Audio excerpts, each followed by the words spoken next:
The Chernobyl disaster was a cover-up of something terrifying. You probably heard of tourism in the Chernobyl exclusion zone. I've been there myself several times, and it's nothing like what you see in games or horror movies.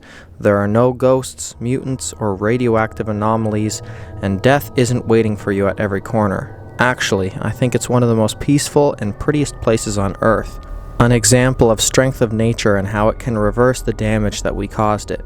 Thus, when my friend Alexei decided to go there, he knew who to contact. He's a physics student, and right now he's doing some kind of research on nuclear fallout, and he said that he wants to get some direct measurements and samples, but we both know that's just an excuse to go on an adventure. We visited the old power plant, the abandoned city Pripyat, and the surrounding exclusion zone. It was nice, but I probably would just bore you with the details. That part is not important anyway. We were driving on some dirt roads in a forested area of Pripyat when we found it. An old, rusty fence and a chained gate that blocked any further passage. There was a big sign with a radiation hazard symbol and captioned, "Restricted area, authorized personnel only." There was a pair of metal blast doors in the side of an artificially looking hill not far from the fence, with a large white O13 painted on it and "No Entry" sprayed on top. "What do you think it is?" Alex asked. "I don't know. Looks like some kind of bunker," I replied. "And it looks like it's been closed for some time," I added after taking a closer look at the doors. The both halves were welded shut in the center. Alex took his samples and readings, but we were too puzzled to leave just yet.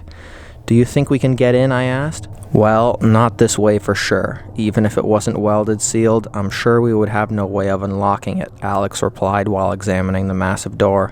"It looks like an underground bunker. They must have had a way to pump air inside, and I don't think this is it. There has to be another way to get in," I said. We circled the main entrance to try and find other means of entry. The day was already coming to an end, and it was slowly getting darker. As we were searching, a thought crossed my mind. Why would they weld the doors? What's so important inside that they went this far to keep people away? "Look, there's something there," Alex pulls me away from my thoughts. It was a concrete block a couple of meters large with what looked like vents on the sides. As I looked into the vents, I noticed that they were also sealed with heavy-looking steel latches and no clear way to open them. However, there was also a somewhat smaller door labeled Service Tunnel with a large wheel on the outside. "Should I open it?" I asked. "Yeah, I'm wondering what this is. Anyway, we don't have to go in. At least we'll see if the door still works." At first, the wheel wouldn't turn because of all the rust and dirt, but eventually it budged. The door unlocked. I pulled and it slowly started opening. It was very heavy and took a lot of force. Behind the door, there was a small platform and a tight vertical tunnel with a ladder.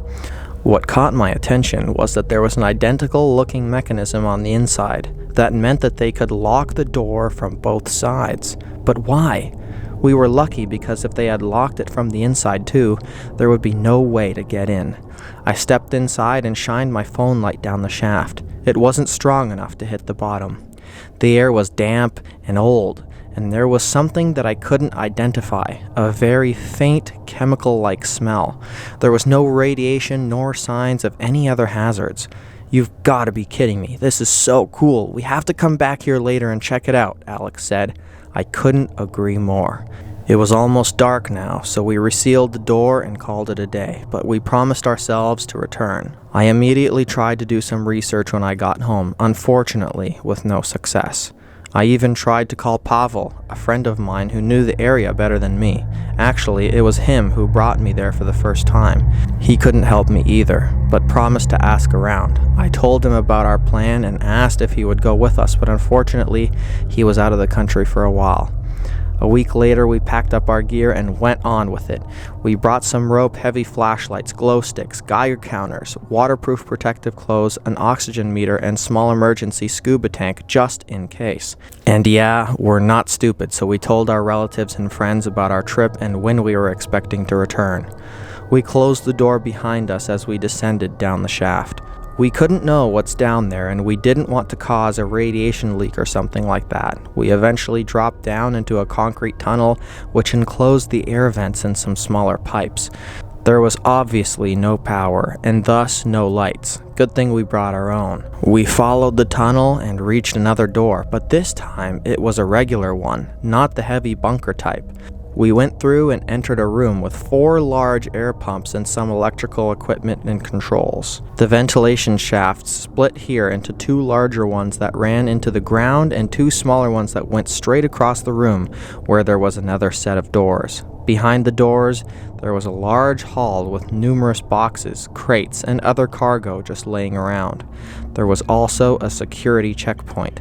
Behind the checkpoint, we found the main door that we have seen from the outside. Just next to it was some heavy lifting equipment. We returned through the checkpoint and taken a look at the set of elevators. There was a simple map with the layout of the facility floor by floor. We were on floor 0, main entry hall. There were another 4 floors below us. Like and subscribe for part 2.